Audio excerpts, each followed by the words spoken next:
죄송하지만 저희 집에 들어오실 수 없습니다. 저기 골목길에 모텔방 하나 잡고 주무세요. 아버님이 저희한테 이미 주신 집이니까 아버님 집이라고 잡아떼실 생각하지 마시고요. 며느리 이지연의 싸늘한 목소리가 제 심장을 얼어붙게 했습니다. 시청해주신 여러분들, 행운이 대박 나시길 기원하며 구독과 좋아요 한 번씩 부탁드립니다. 여러분의 작은 행동이 제겐 큰 힘이 됩니다. 불과 며칠 전 43년을 함께 한 제 남편이자 아들 준영이의 아버지였던 영철 씨가 세상을 떠났습니다. 상실감과 외로움에 몸서리치며 찾아온 하나뿐인 아들의 집 현관에서 들은 말이 고작 저것이라니.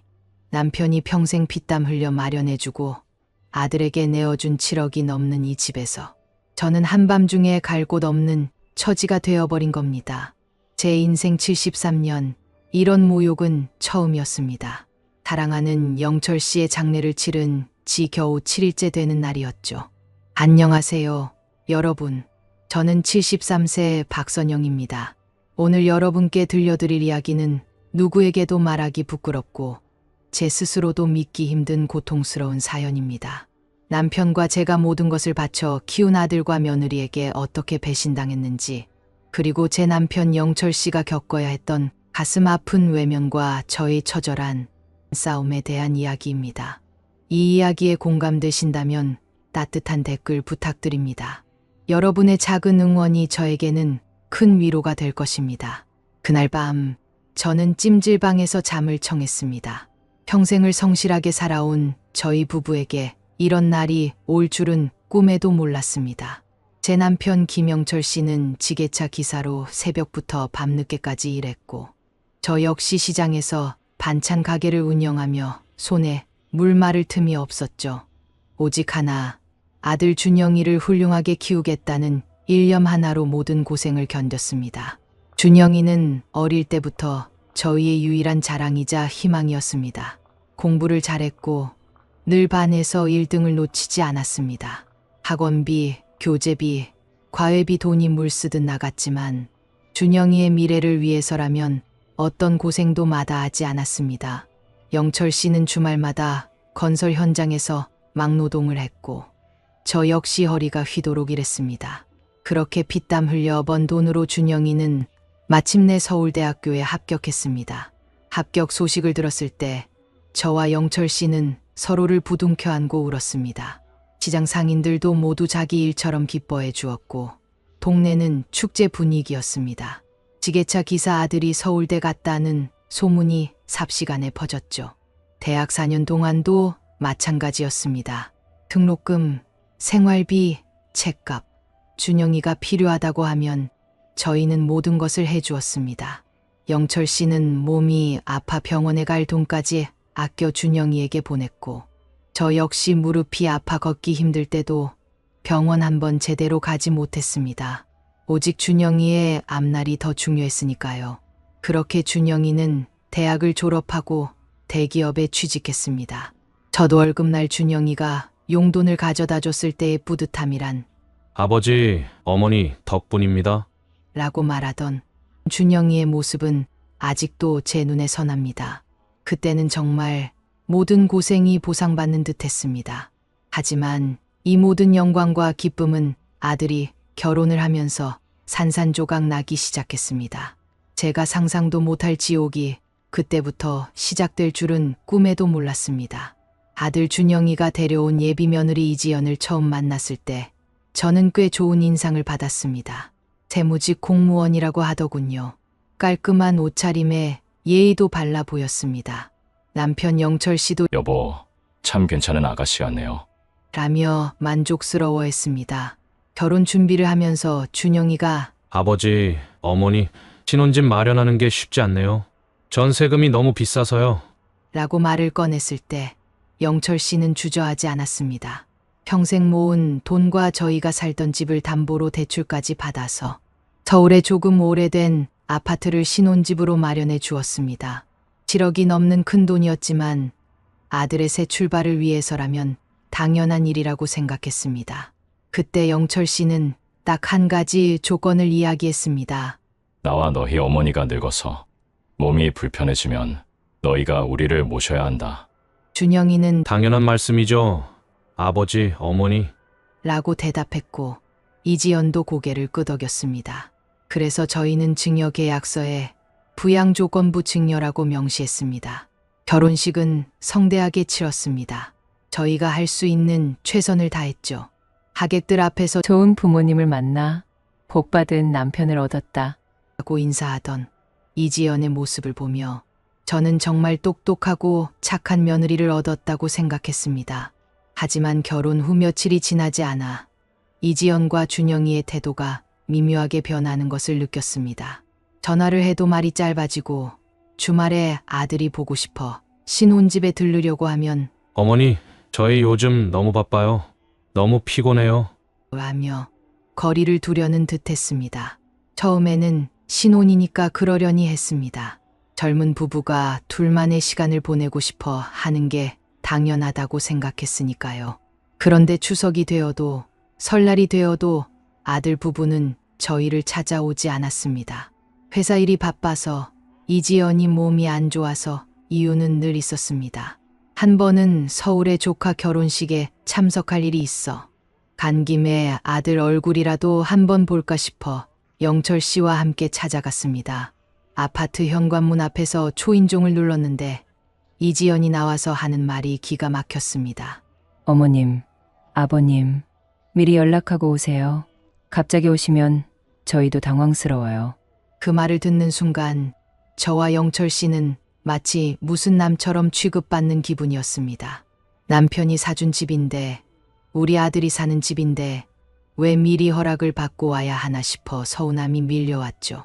그 일이 있고 나서 영철 씨는 제게 말했습니다. 여보, 우리가 너무 성급했나? 애들이 좀 더 시간이 필요한 건 아닐까? 하지만 저는 이미 마음이 잔뜩 상한 상태였습니다. 여보, 우리가 뭘 잘못했다고 저런 소리를 들어야 해요. 제 목소리에는 서운함과 함께 서글픔이 가득했습니다. 시간이 지날수록 상황은 더 나빠졌습니다. 명절에도 연락이 없고 영철 씨 생일에도 제 생일에도 인사 한 통 없었습니다. 며느리 생일날 선물을 준비해서 찾아갔는데 현관문도 열어주지 않더군요. 인터폰 너머로 감사합니다. 문 앞에 두고 가세요. 라고 하는데 저희가 마치 택배 기사라도 된 것 같았습니다. 저희가 그토록 바라던 가족의 따스함은 신기루처럼 사라지고 없었습니다. 그리고 곧 영철 씨에게는 감당할 수 없는 병마의 그림자가, 제게는 깊은 절망이 찾아왔습니다. 아들 부부의 냉대 속에서 저희 부부의 마음은 이미 갈기갈기 찢겨 있었습니다. 하지만 그보다 더한 절망이 저희를 기다리고 있었죠. 제 남편 영철 씨가 건강검진에서 위암 말기 판정을 받았습니다. 청천벽력 같은 소식에 제 세상이 무너지는 것 같았습니다. 평생을 성실하게 살아온 그이가 고작 이런 병을 얻다니.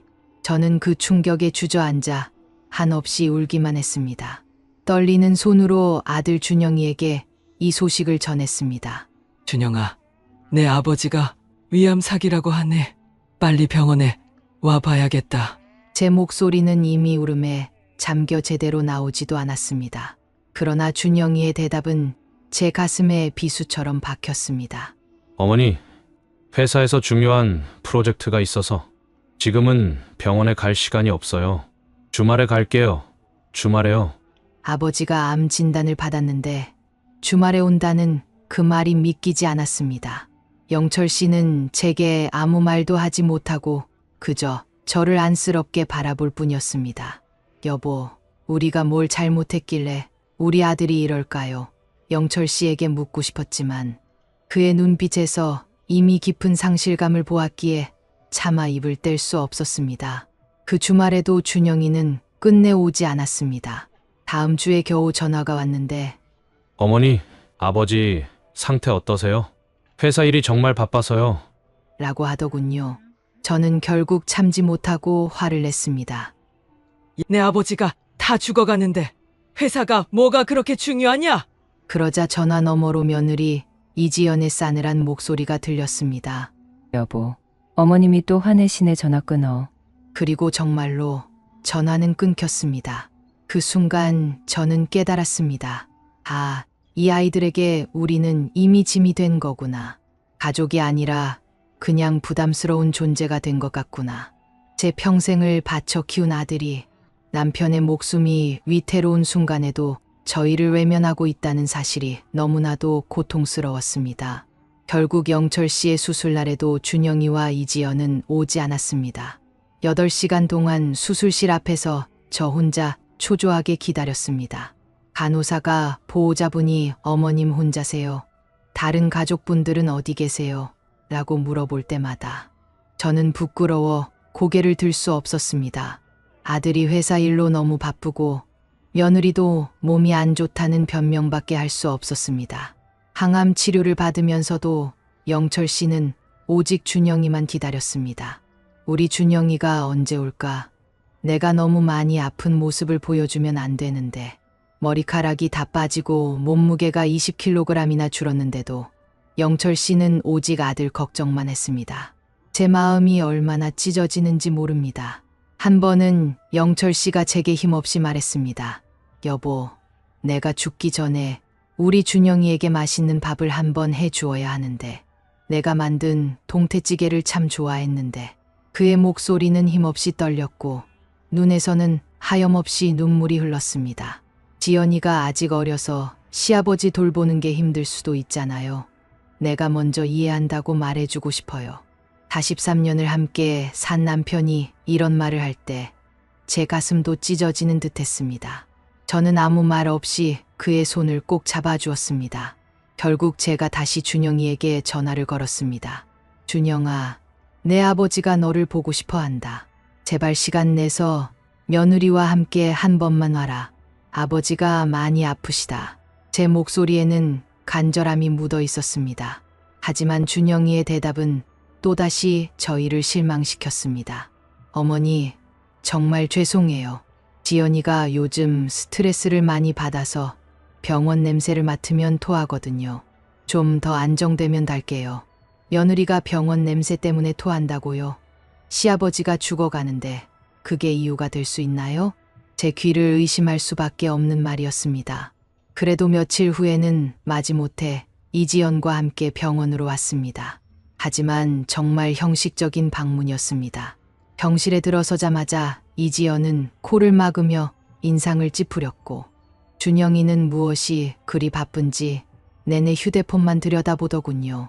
영철 씨가 힘겹게 팔을 뻗어 준영아, 가까이 와봐. 우리 준영이 손 좀 잡아보자라고 했는데 준영이는 마지못해 다가와서 영철 씨의 손을 겨우 몇 초간 잡더니 아버지, 저 회사에서 급한 연락이 와서요라며 황급히 손을 놓고 병실 밖으로 나가버렸습니다. 정말 의무감으로 형식적으로 잠시 들른 것 같았습니다. 저는 처음엔 준영이가 사랑하는 자기, 아버지가 얼마 살지 못한다는 현실을 받아들일 수 없어서 그러는 거라고 생각했습니다. 하지만 아픈 영철 씨에게 보이는 태도를 보면서 서서히 제 마음이 무너져 내렸습니다. 우리 아들이 언제부터인가 이렇게 부모를 부담스러운 짐으로 생각하게 됐을까? 내가 미처 몰랐던 건가? 아니면 지연이와 결혼하면서 이렇게 변한 건가? 그래도 따뜻했던 아이였는데. 사실 지금 돌이켜보면 저희가 돈을 벌기 위해 하루도 쉬지 못하고 일만 했던 탓에 준영이와 제대로 된 외식 한번 해본 적이 없었습니다. 항상 바쁘고 가난한 환경에서 자라서 그런지 준영이는 어릴 때부터 돈에 대한 집착이 남달랐던 것 같았습니다. 그런데 더 충격적인 건 며느리 이지연이었습니다. 준영이가 나간 사이 이지연은 영철 씨 병실 침대 곁으로 다가와서 낮은 목소리로 말했습니다. 아버님, 빨리 나오셔야 해요. 병원비도 너무 많이 나오고 어머님과 우리가 너무 힘이 드니 투병 중인 시아버지 앞에서 그것도 힘겹게 누워있는 영철 씨에게 이런 말을 하다니요. 저는 그 순간 너무 어이가 없어서 숨이 막혔습니다. 이 말이 대학 나온 사람들이 다 죽어가는 시부모에게 할 말인가. 제 얼굴이 순간 굳어지는 게 느껴졌습니다. 이지연은 그 말을 남기고 병실을 나섰습니다. 더욱 충격적이었던 건 아들 준영이가 병실로 돌아와서 했던 말이었습니다. 며느리 이지연이 영철 씨에게 병원비 이야기를 하고 나간 뒤 얼마 지나지 않아 준영이가 들어오자마자 하는 말이 어머니, 저희 이제 우리가 볼게요. 지연이가 요즘 몸이 많이 안 좋아서였습니다. 그리고는 다른 병실 사람들이 들을세라 작은 목소리로 어머니, 아버지 좀 더 좋은 병실로 옮기시면 안 될까요? 여기는 너무라며 말을 잇지 못하더군요. 언제부터인가 우리 아들이 저희를 부끄러워하는 것 같았습니다. 이제 늙고 남루한 지게차 기사인 아버지, 시장에서 장사하는 주름투성이 어머니가 창피한 듯했습니다. 며느리 이지연 앞에서 체면이 서지 않아 이지연의 눈치를 보고 사는 듯했습니다. 저는 그때 깨달았습니다. 아, 이 아이들은 정말로 우리를 가족으로 생각하지 않는구나. 그저 돈만 받고 버려도 되는 존재로 여기는구나. 제 가슴은 찢어지는 것 같았지만 차마 아무 말도 할 수 없었습니다. 그저 허망하게 아들과 며느리의 뒷모습을 지켜볼 뿐이었습니다. 결국 제 남편 영철 씨는 6개월간의 힘겨운 투병 끝에 제 곁을 영원히 떠나게 되었습니다.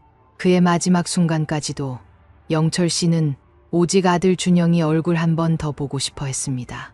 그 6개월 동안 준영이는 회사 일이 바빠서, 이지연은 몸이 안 좋아서라는 핑계로 겨우 서너 번 병원에 왔을 뿐이었습니다. 그것도 10분 정도 얼굴만 비추고 가는 정도였죠. 새벽에 간이 침대에서 제가 잠깐 잠이 들었는데 영철 씨가 갑자기 가쁜 숨을 몰아쉬었습니다. 간호사에게 뛰어갔더니 어머님, 임종하실 것 같습니다. 준비하셔야겠어요. 라고 말했습니다. 시계를 보니 새벽 4시. 떨리는 손으로 아들 준영이에게 전화를 걸었습니다. 준영아, 내 아버지가 위독하다. 지금 당장 와라. 라고 절규하듯 소리쳤더니 이번에는 정말 부랴부랴 이지연까지 급히 데리고 병원으로 달려왔습니다. 영철 씨는 그날 새벽 4시 10분 마지막 순간까지도 우리 준영이는 언제 와요? 우리 준영이. 라고 희미한 목소리로 중얼거리다가 사랑하는 아들 얼굴 한번 보지 못하고 제 손을 꼭 잡고 눈물을 흘리면서 여보, 정말 미안해요. 우리 준영이 잘 부탁해요. 내가 제대로 못 키운 것 같아서. 라고 아주 작은 소리로 이야기하며 조용히 눈을 감았습니다. 43년을 함께 한 제 인생의 전부가 끝까지 자식 걱정만 하다가 그렇게 저를 홀로 남겨두고 떠나버린 것입니다.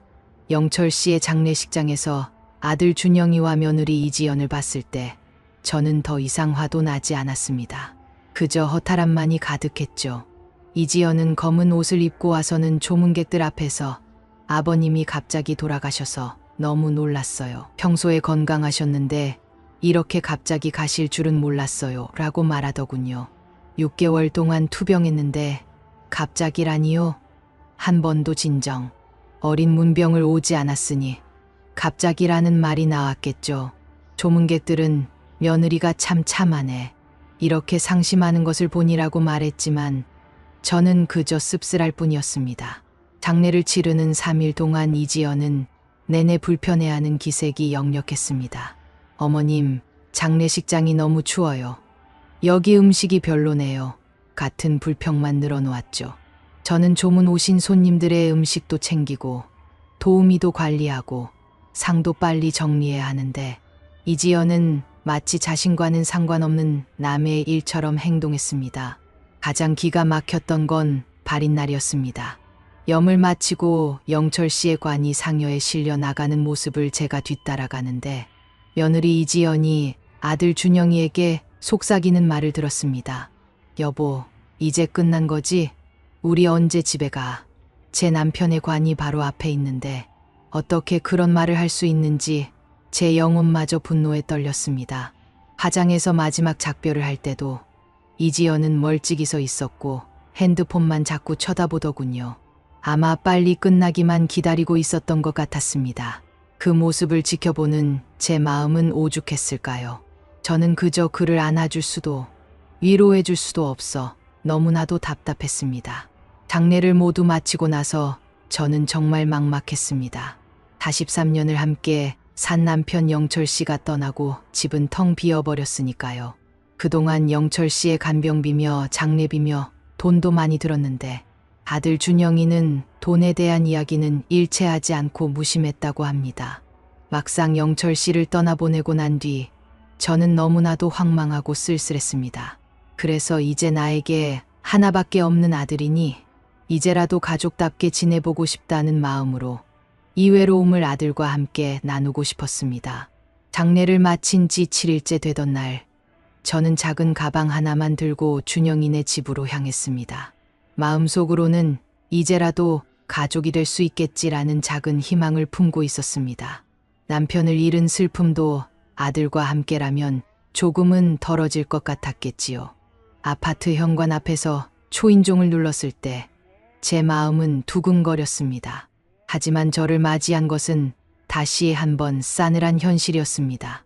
아파트 현관 앞에서 초인종을 눌렀을 때 제 마음은 두근거렸습니다. 인터폰 너머로 며느리 이지연의 목소리가 들렸습니다. 누구세요? 다다 어머니다. 잠시 침묵이 흘렀습니다. 그리고 문이 열렸습니다.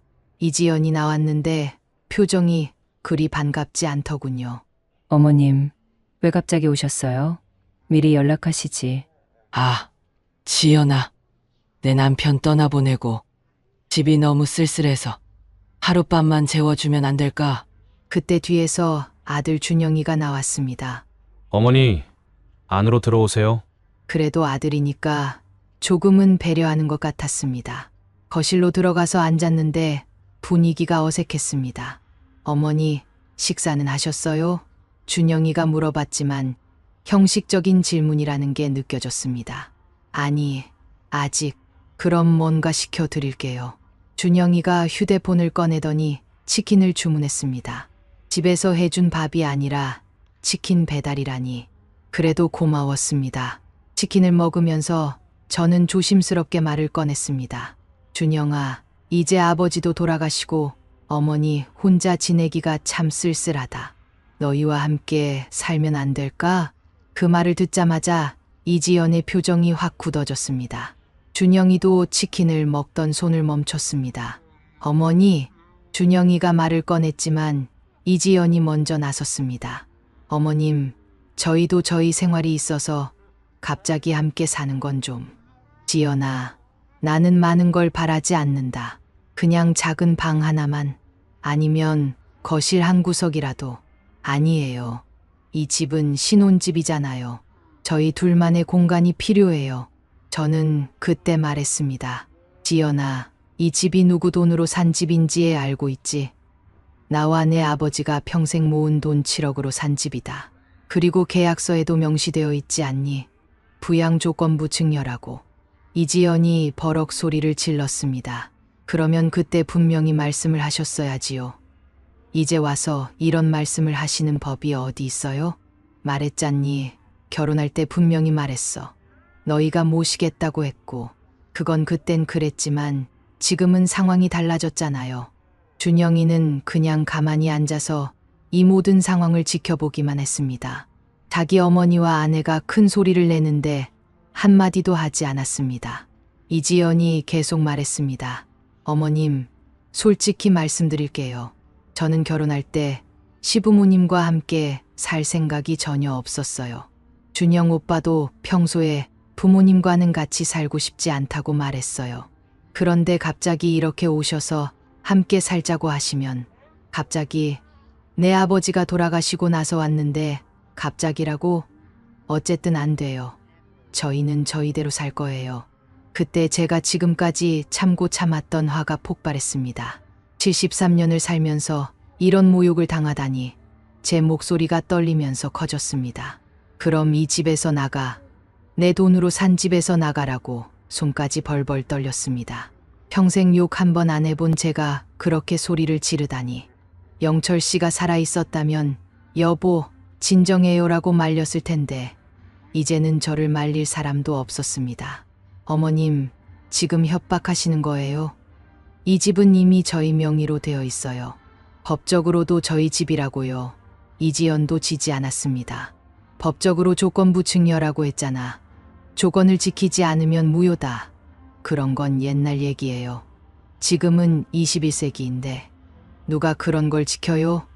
저는 그 순간 정말 기가 막혔습니다. 옛날 얘기라고요? 21세기라서 부모 부양은 안 해도 된다고요? 이지연이 다시 말했습니다.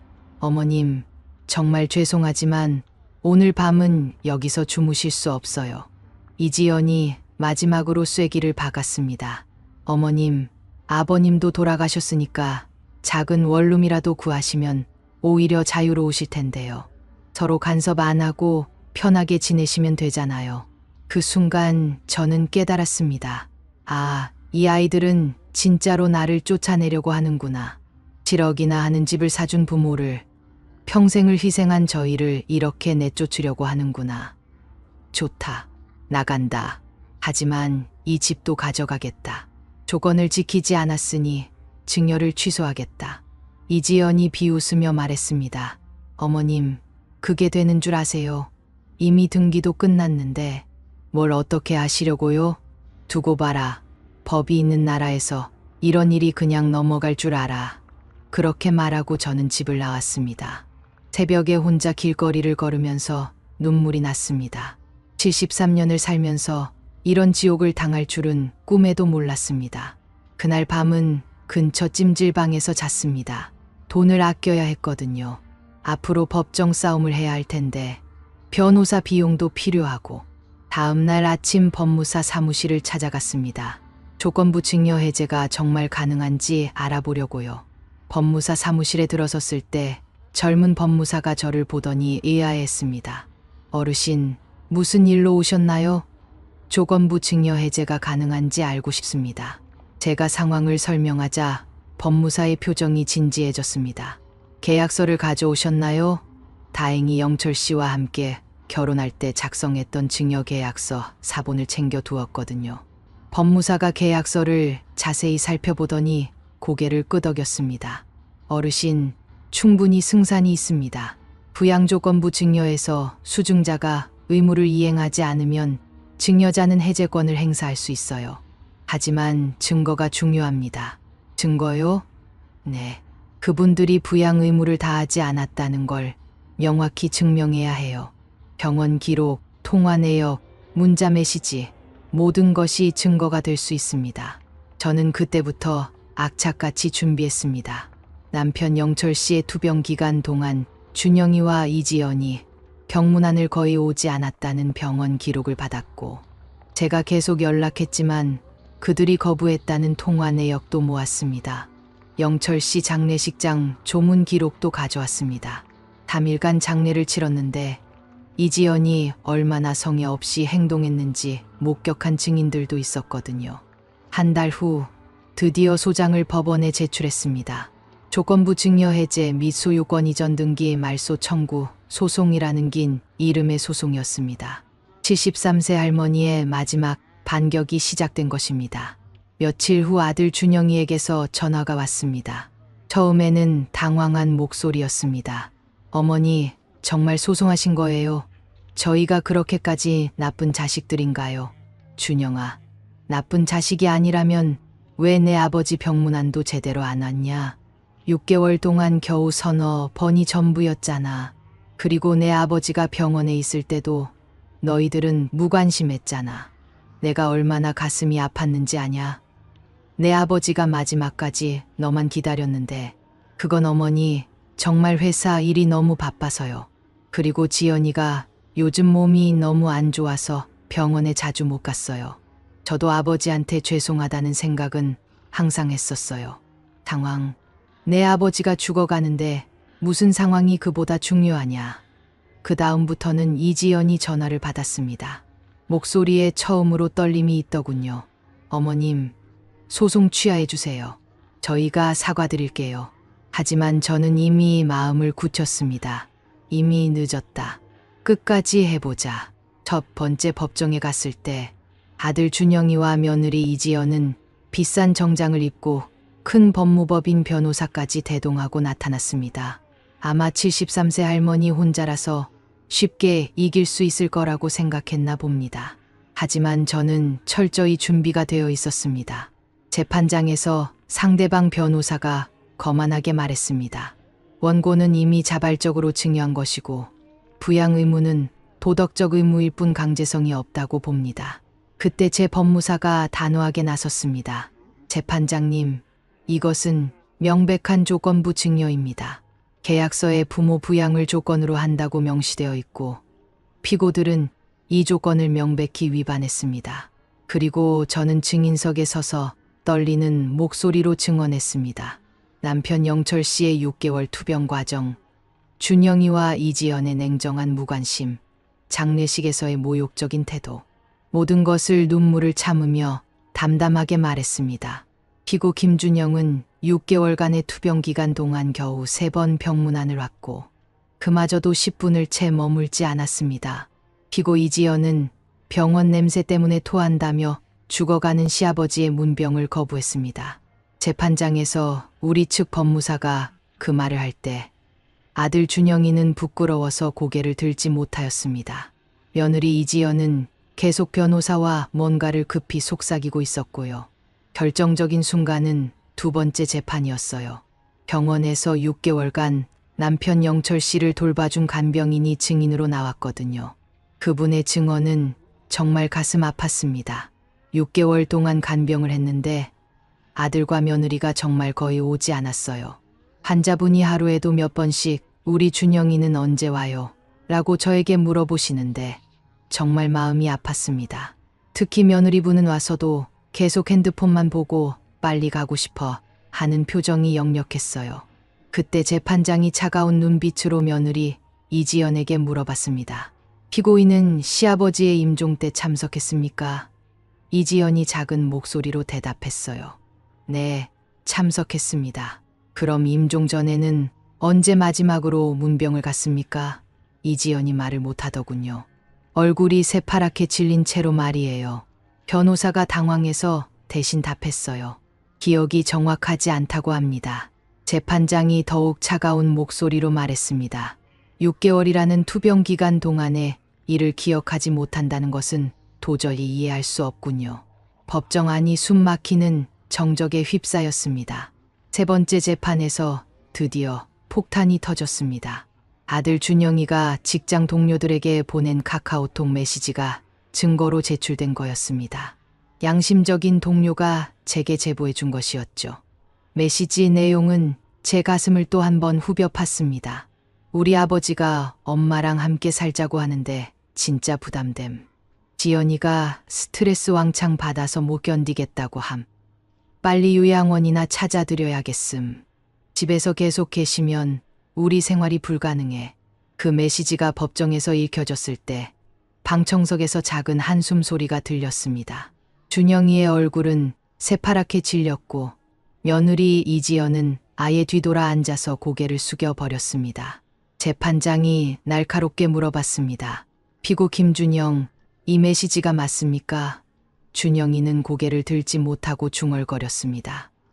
그건 일시적 감정적인 표현이었고 그냥 하소연한 것이었는데 재판장의 목소리가 더욱 낮아졌습니다.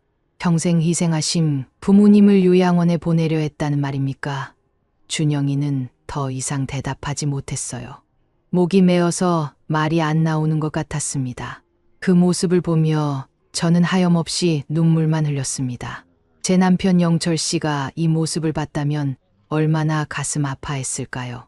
드디어 마지막 재판날이 왔습니다. 재판장이 엄숙하게 판결을 선고했습니다.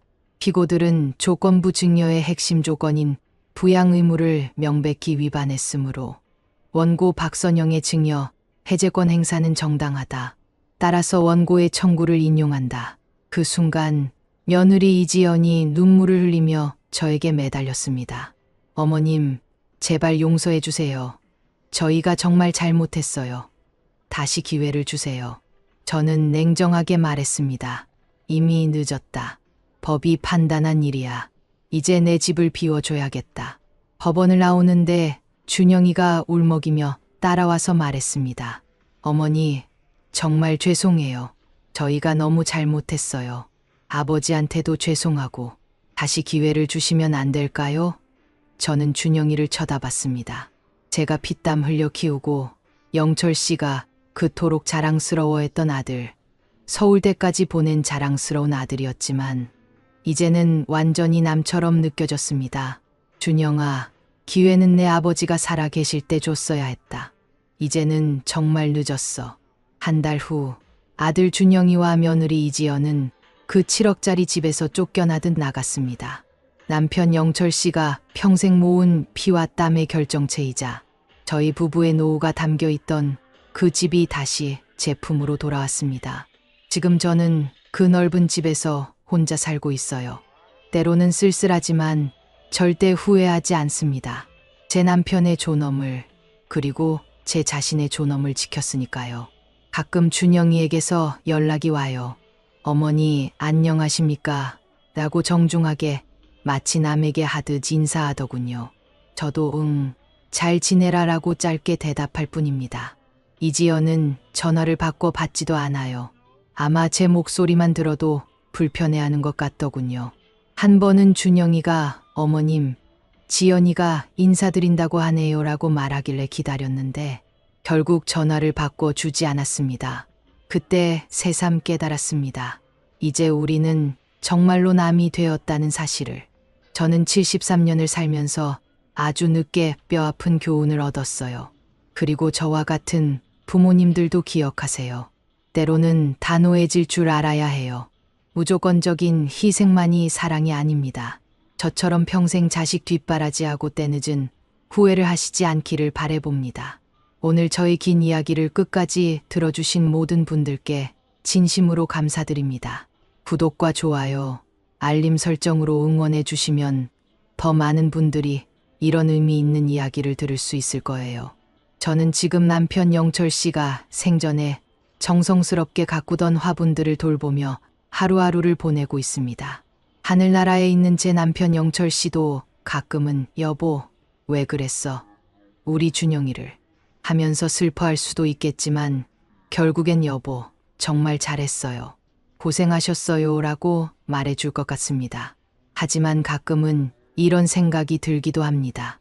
아무리 서운하고 배신감이 들었다고 해도 그래도 제가 낳고 키운 혈육인데 완전히 인연을 끊어버린 게 정말 옳은 일이었을까 하는 마음이 들 때가 있습니다.